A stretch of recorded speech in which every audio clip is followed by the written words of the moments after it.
Hello viewers, আসসালামু আলাইকুম। আবারও আপনাদের সামনে হাজির হলাম একদমই ইজি এবং ইজি একটি রেসিপি নিয়ে।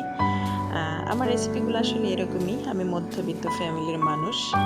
অনেক বেশি সাজানো গোছানো বা অতিরিক্ত খরচ করা কোনো রেসিপি আমি তেমন একটা তৈরিও করি না, পরিবেশনও করি না। সো আমার সিম্পল রেসিপিটি আপনাদের সাথে শেয়ার করার জন্য চলে আসলাম।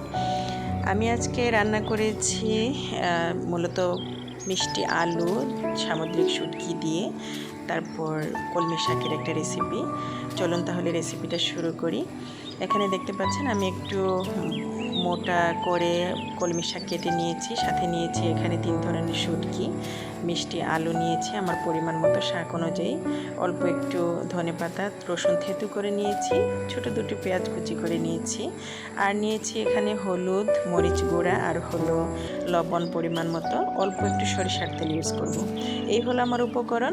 এগুলো দিয়েই আমি আমার সিম্পল এবং ইজি রেসিপিটা প্রেজেন্ট করছি আপনাদের সামনে।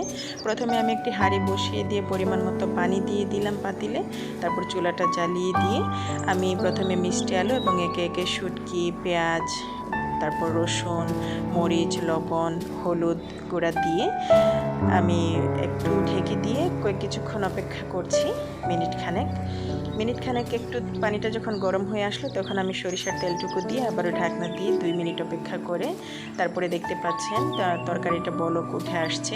এই পর্যায়ে আলুটাকে আমি একদম সিদ্ধ হতে দিব না, তাহলে একদমই গলে যাবে বা ভেঙে যাবে। সো আমি এ পর্যায়ে আলুটা কিছুটা যখন একটু নরম হয়ে আসবে তখনই আমি শাকগুলো দিয়ে দিব এবং রান্না করে নিব 3 মিনিট। আমি শাকগুলো কেমনভাবে রান্না করছি যেন এটার যে একটা গ্রিন কালার আছে সেটা যেন নষ্ট না হয়, প্লাস স্বাদটা যেন ঠিক থাকে, সেই জন্য আমি এখানে ফুটন্ত গরম পানিটা ইউজ করেছি। ঢাকনা দিয়ে রান্না করব আরও 3 মিনিট। সো ভিউয়ার্স, আমি এর মধ্যে পরিমাণ মতো পানি দিয়ে দিয়েছিলাম। এটাকে আমি একটু ঝোল করে রান্না করছি। সাথে ফ্লেভারের জন্য আমি ধনেপাতা কুচিটা ছড়িয়ে দিয়েছি। এখন একটু নেড়েচেড়ে মিশিয়ে নিচ্ছি, ব্যাস দমে রেখে দিব 1 মিনিটের জন্য। এই হলো আমার সিম্পল এবং ইজি কুকিং। দেখতেই পাচ্ছেন তরকারিটা একদমই রান্না হয়ে আসছে শেষ পর্যায়ে, সাথে কালারটাও গ্রিন রয়ে গেছে, কালারটা একদমই নষ্ট হয়নি। আমি এই পর্যায়ে একটু সময়ের জন্য ঢাকনাটা দেব, তবে 1 মিনিটের বেশি অবশ্যই রাখবো না, তাহলে গ্রিন কালারটা নষ্ট হয়ে যাবে। সো ভিউয়ার্স, আপনারা দেখতে পাচ্ছেন কালারটা কতটুকু গ্রিনই রয়ে গেছে। আমি সাথে রান্না করে নিয়েছিলাম লাল চালের ভাত।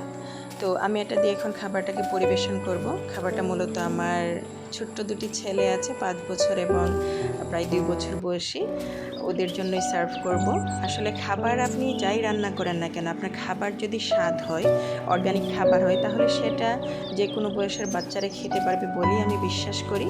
সো আমি আসলে বাসায় আমার ছেলেদের জন্য আলাদা কোনো খাবার রান্না করি না। পাতিলের খাবার অর্থাৎ আমরা যা খাই তাই ওরা খায়। আমি খাবারটাকে ওভাবেই স্বাদ মতো রান্না করার চেষ্টা করি। মাশাআল্লাহ, আলহামদুলিল্লাহ, আপনাদের দোয়ায় আমার ছেলেরা খাবারটা খুব মজা করে খায়। তো দেখতেই পাচ্ছেন ভিউয়ার, খুবই কালারফুল একটা ডিশ। আশা করি আপনারা এটা রান্না করবেন এবং কমেন্ট করে জানাবেন। আল্লাহ হাফেজ।